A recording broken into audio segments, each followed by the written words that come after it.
It started out as a disruptive week for hundreds, if not thousands, of passengers across the country as commercial drivers started their indefinite strike in demand for the government to scrap off taxes like the Price Stabilization and Recovery Levy, the Special Petroleum Tax, the Energy Recovery Levy, and the Sanitation Levy. Now, these are signs and sounds that we gathered from several bus stations in Accra and across the country.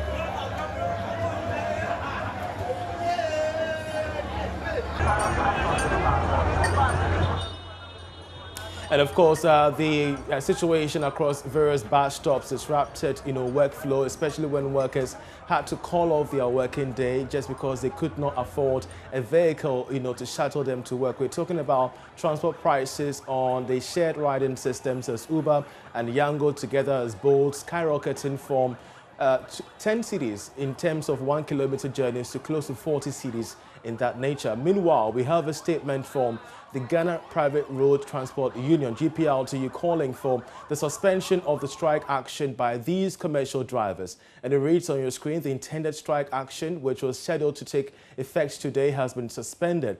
The leadership of the union had been invited to the presidency during the course of the day. Development will be communicated to members, and we therefore entreat all our cherished members to go back to their normal duties, the statement reads. But what has to give in the midst of this situation? Duncan Amoam is Executive Secretary of the Chamber of Petroleum Consumers, COPEC, and he joins us on the program. Duncan, we're grateful that you could join us. We know that fuel prices, dropped marginally since the 1st of December. Some prices of petroleum products have dropped, from 6.9 per litre, cedis per litre, to about 6.80, that's 6 cedis, 80 pesos per litre. But consumers are concerned, like the transport operators you see on your screens. It is not actually reflecting on their pockets. What could be going wrong? Well, let me say good afternoon, Charles. Good afternoon to your viewers.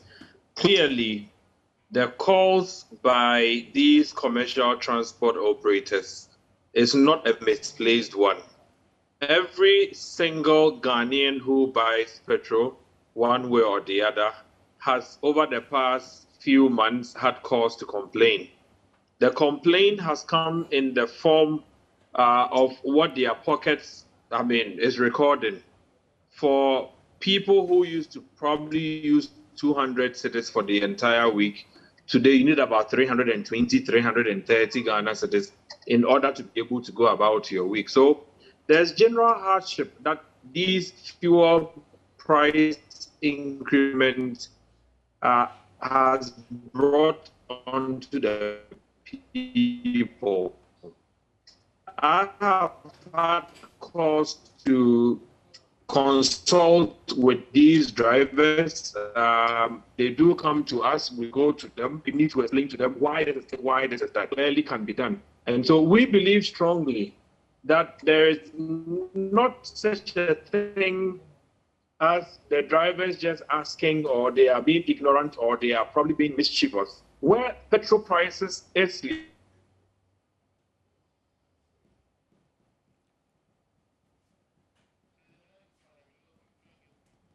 I'm afraid we have lost Duncan Amma. We'll try and raise him back on the line. He's Executive Secretary for COPEC there, stating the fact that the drivers, indefinite strike is much more justified. Duncan, we lost you somewhere, but of course we have reconnected. There is a scheduled meeting at 4 p.m. between transport operators and the sector ministry. What must give in this crucial meeting?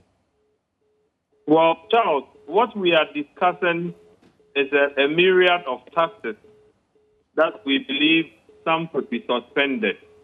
If government decided to suspend some of the taxes, albeit momentarily or for a period or for a quarter, some of the high pump prices that we are seeing, which has crossed 30 cedis a gallon, could actually decelerate a bit so that food prices do not necessarily go up. Cost of goods and services do not necessarily go up.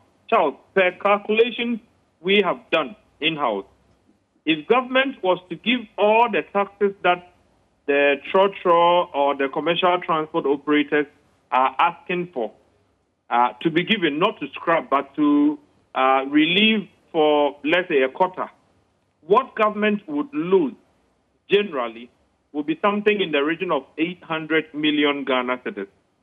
Is this revenue completely lost? The answer is no. As we speak, government is also taking out crude for export. And so anytime you talk of crude being 70, being 80, those are revenues that we are discussing for government. Once crude goes up, it would eventually trickle down to the price of finished product. The finished products also go up, and then the pump prices follow. So we say that because you are an oil-producing country, there is a formula that we have even devised, a copy of which has been submitted with the NPA, the Energy Ministry, and Finance Ministry. The formula says that if crude prices move up to a certain point, you ease the taxes to a point. If it decelerates or goes down, you also enforce the taxes. Then we did the revenue assurance numbers also to the side to demonstrate that reducing these taxes as and when times are rough, like you are getting towards Christmas, times are pretty rough. If you reduce these taxes, government will take a bit of a hit, but government will make up for that hit from international market prices of the crude we export. So, Charles, there's something to give. There's something to gain. Unfortunately, the finance minister has been pretty much adamant to the cries and concerns of Ghanaians. You'll be surprised that the general strike action that was embarked upon this morning, instead of being unpopular with the people, is rather popular because a lot more who are not necessarily commercial transport operators are also feeling the pinch of these taxes. Let me add lastly that at the start of the deregulation, of the whole deregulation program, in front of me,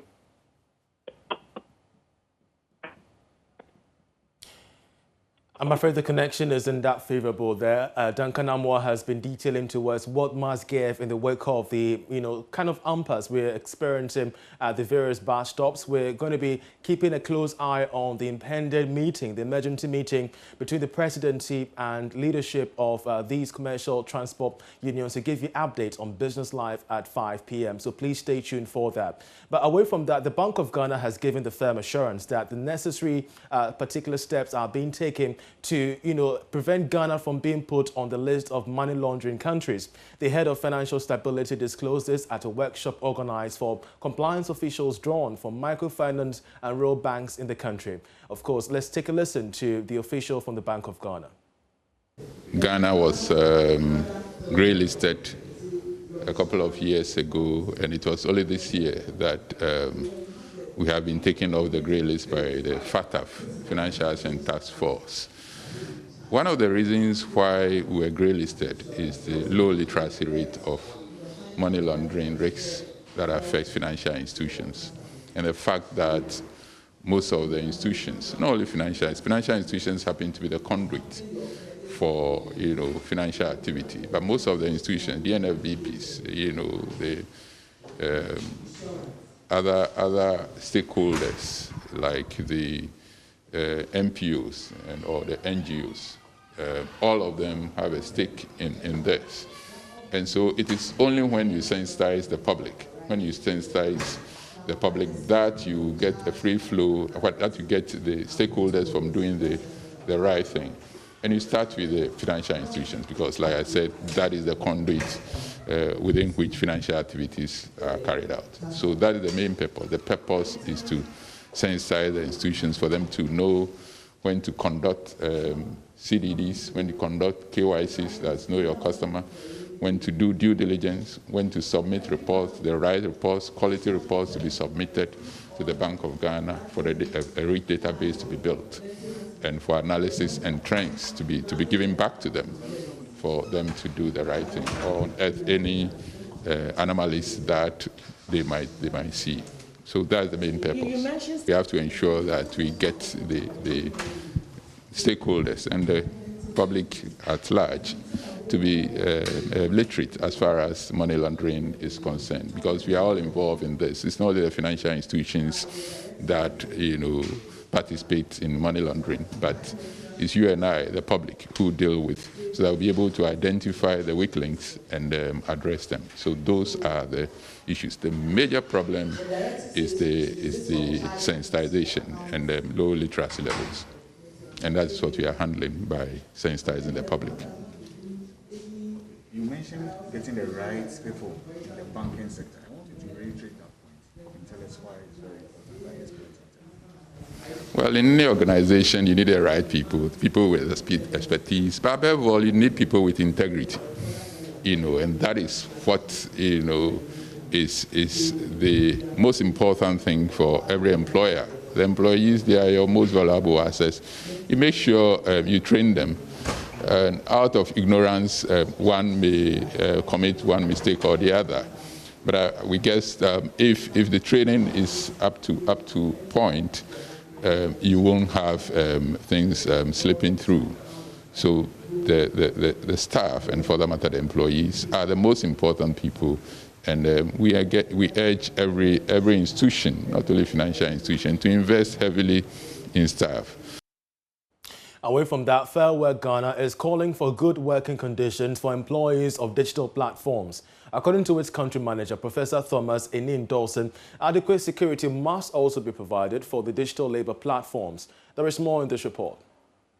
The Fair Work Ghana 2021 report evaluates the working conditions of 10 digital labor platforms against 5 global principles of fair work. These include fair pay, fair conditions, fair contracts, fair management, and fair representation. Here's country manager for Fair Work Ghana project, Professor Thomas Enin Dawson.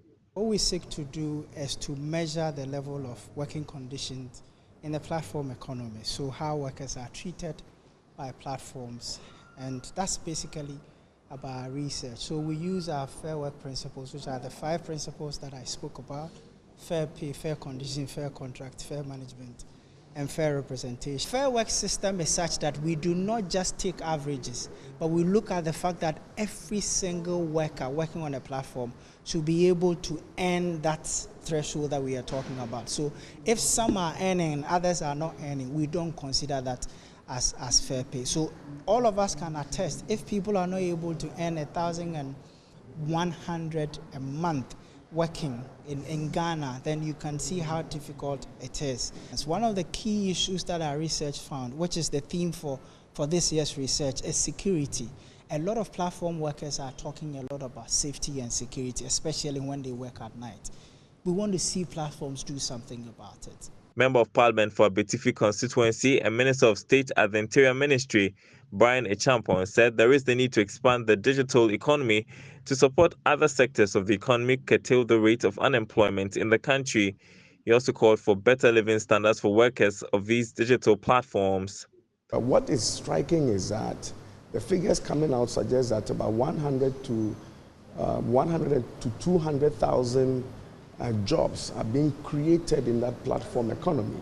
Our unemployment rate stands about 4.55% on an economy of 30 million people. That's about 1.5 million people that are out of job. And so if this digital economy alone is able to provide about 10% of the employment, then we have to encourage the digitization of the economy to expand the opportunities to enable us create more jobs. Globally, Fair Work collaborates closely with workers, platforms, advocates, and policymakers to envision and build a better work environment for the future. James Ishan's report for Joy Business.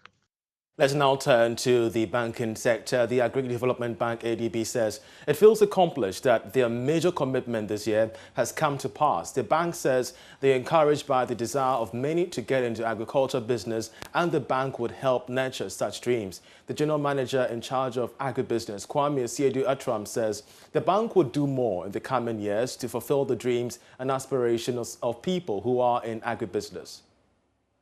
Accomplished and happy that indeed one of our major commitments has come to fruition in this year as well, which is to award the National Best Farmer.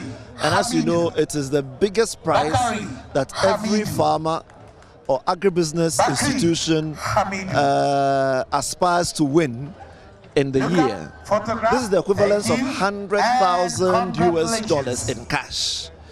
And it is in cash because it is indeed the effective way we believe you make available support or funding for any farmer to be able to extend their operations, benefit a lot more people in employment, and also contribute to the achievement of Ghana's food security objective. And so ADB today is so happy that yet again in 2021 we have come to, we've seen this day come to pass. Our main way of supporting these businesses is by the value chain approach. And the 1D1F concept is an industrialization concept that provides avenues for producers of raw materials like these farmers that we mainly support to also have avenues of offtake for their produce. And that is why we are very happy with what we've done so far. Yet there is a lot more we are seeking to do in the coming year to be able to make sure that we contribute to reducing heavily post-harvest losses in supporting these industries and factories to process, to offtake and to aggregate. And also beyond that, provide some good employment for the agricultural sector. So the 1D1F concept is one that we've very much bought into and are all for it, as is evident on the ground with not less than 17 companies we have supported in the recent past. And hopefully in the new year as well, we're sure that we would even exceed what we've done this year. Yes, so this is what we expect, or we hope that people would continue to look out for and see us accomplish in the new year. You're still watching The Marketplace, but still to come in the bulletin, commercial flight operation at, by Passion resumes at the Wa Airport and, of course, across several other functional airports in Ghana. We'll hear from officials of the airline shortly after this break. Just stay with us. Don't compare us to any operations. This is Passion. Passion has never been here. We've started here and we'll make it happen. We'll stay. We are here to stay. My CEO said so. Passion is in Wa to stay.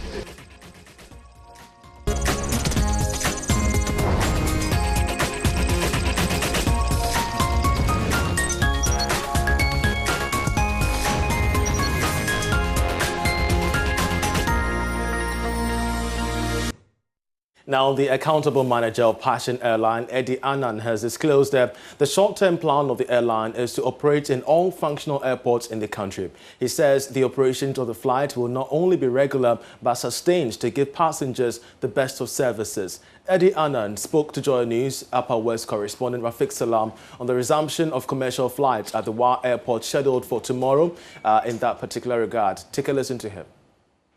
The resumption of commercial flight operations at the Wa Airport by Africa World Airline in 2019 brought relief to residents of the Upper West region as they bid goodbye to the nightmares they usually had on the over 14 hours and 740 kilometers bumpy roads.